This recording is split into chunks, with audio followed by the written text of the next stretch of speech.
तो कहानी की शुरुआत होती है मुंबई में एक छोटे बच्चे से। सोचिए, जब जोरों की बारिश होती और बादल गरजते तो वो डरने की बजाय आसमान की तरफ देखकर पूछता, ये गड़गड़ाहट की आवाज आखिर आती कहां से? कमाल है, मतलब बचपन से ही ये जिज्ञासा। हाँ बिल्कुल, यहीं से डॉक्टर भाभा की जिज्ञासा का सफर शुरू हुआ। वो बिजली, तारों और आसमान के रहस्यों में बहुत रुचि लेते थे और छोटी उम्र में ही ऐसे सवाल पूछते थे जो मतलब बड़ों को भी सोचने पर मजबूर कर दें। जैसे, अगर हम रोशनी के रफ्तार से चलें तो क्या हमारे लिए समय रुक जाएगा? सोचिए जरा, इतनी कम उम्र में ऐसे गहरे सवाल पूछना, ये दिखाता है कि उनका दिमाग कितना तेज था। और देखिए, उनकी ये जिज्ञासा ही उनकी ताकत बनी। उनका जन्म हुआ 30 अक्टूबर 1909 को, एक ऐसे परिवार में जहां पढ़ाई लिखाई का माहौल था। अच्छा। उनके पिताजी तो चाहते थे कि होमी बड़े होकर इंजीनियर बने। शायद उस जमाने में ज्यादातर पेरेंट्स यही सोचते थे। हाँ, होता है। पर होमी का दिल तो भौतिक यानी फिजिक्स में लगता था। वो जानना चाहते थे कि ये दुनिया किन छोटी छोटी चीजों से बनी है, मतलब परमाणुओं का रहस्य क्या है। परमाणुओं का रहस्य। जी। और इसी जुनून के साथ वो पढ़ने के लिए इंग्लैंड गए, कैम्ब्रिज यूनिवर्सिटी, जो उस समय दुनिया की बेहतरीन जगहों में से एक थी। कैम्ब्रिज गए, लेकिन फिर कहानी में एक मोड़ आया है ना। हाँ बिल्कुल, दूसरा विश्व युद्ध छिड़ गया और उन्हें भारत वापस आना पड़ा। तो ये तो एक तरह से झटका रहा होगा उनके प्लान्स के लिए। हाँ, शायद किसी और के लिए होता, पर डॉक्टर भाभा निराश नहीं हुए। उन्होंने इसे एक अवसर की तरह देखा। उन्होंने सोचा, क्यों न भारत में ही विज्ञान का एक बड़ा केंद्र बनाया जाए। वाह, मतलब मुश्किल में भी अवसर ढूंढ लिया उन्होंने। सही बात है, ये उस समय के हिसाब से बहुत बड़ी सोच थी और उन्होंने इसे कर दिखाया। उन्होंने Tata institute of fundamental research यानी टिफार की स्थापना की। टिफर, हाँ मैंने सुना है। ये वो जगह बनी जहां भारत में मौलिक विज्ञान मतलब फंडामेंटल साइंस पर गहरा काम शुरू हुआ और आज भी सोचिए हजारों वैज्ञानिक वहां रिसर्च करते हैं। ये तो अद्भुत है। पर उनका काम यही नहीं रुका है ना, परमाणु शक्ति की बात भी आती है। हाँ, और ये बहुत महत्वपूर्ण पहलू है।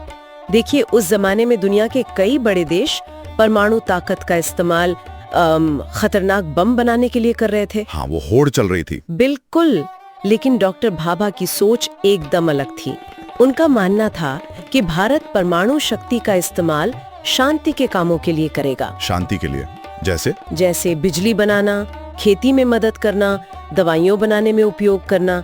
ये सोच उस समय की सोच से बिल्कुल उलट थी, जब ज्यादातर देश इसे सिर्फ हथियार के तौर पर देख रहे थे। ये तो बहुत ही मतलब दूर की सोच थी। बहुत ज्यादा।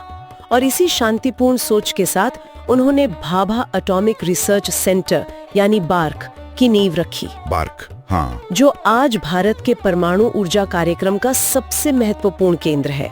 और एक और बात बताऊं? हाँ बताइए। उस जमाने में आज जैसे तेज कंप्यूटर तो थे नहीं। सही बात है। फिर भी डॉक्टर भाभा अपने दिमाग में ही मुश्किल से मुश्किल परमाणु गणनाएं कर लेते थे। ये उनकी काबिलियत थी। बिना कंप्यूटर के? कमाल है। हाँ, वो कहते थे, मैं विज्ञान को भारत के लिए एक ताकत बनाना चाहता हूँ। ये दिखाता है कि वो कितना आगे का सोचते थे और देश के लिए कितना समर्पित थे। ये तो सचमुच हैरान करने वाली बात है। और एक और दिलचस्प पहलू है उनकी जिंदगी का, जिसके बारे में आपने शुरू में इशारा किया था। वो सिर्फ एक गंभीर वैज्ञानिक नहीं थे। हाँ, उन्हें संगीत सुनने और पेंटिंग करने का भी बहुत शौक था। पेंटिंग, वैज्ञानिक और पेंटिंग? जी हाँ, और खास बात ये है कि वो अपनी बड़ी बड़ी वैज्ञानिक योजनाओं के जो नक्शे होते थे ना, हाँ। उन्हें भी पहले किसी पेंटिंग की तरह कागज पर उतारते थे। हाँ, सच में? मतलब विजुअलाइज करते थे वो कला के जरिए? बिल्कुल। कला और विज्ञान का ऐसा संगम, ये तो कमाल ही है। ये दिखाता है कि सोच किसी एक दायरे में बंधी नहीं होती। सही कहा। उनका व्यक्तित्व वाकई कई रंगों से भरा था। बिल्कुल।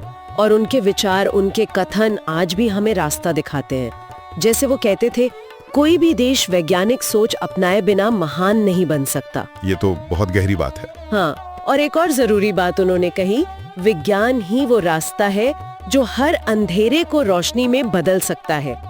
ये बातें आज भी उतनी ही सच है ना? बिल्कुल सच है। ये हमें याद दिलाती हैं कि तरक्की के लिए नई सोच और वैज्ञानिक नजरिया कितना जरूरी है। तो ये थी डॉक्टर होमी जहांगीर भाभा की कहानी। एक छोटा बच्चा जो आसमान के रहस्य जानना चाहता था, वो बड़ा होकर एक ऐसा वैज्ञानिक बना जिसने भारत के भविष्य को विज्ञान की रोशनी से भर दिया। सचमुच कल्पना से शुरू होकर रॉकेट तक का सफर तय किया उन्होंने। और उनकी कहानी हमें यही सिखाती है कि एक इंसान की सोच, उसकी लगन और सबसे जरूरी शांति का इरादा, ये पूरे देश की दिशा बदल सकता है। सही।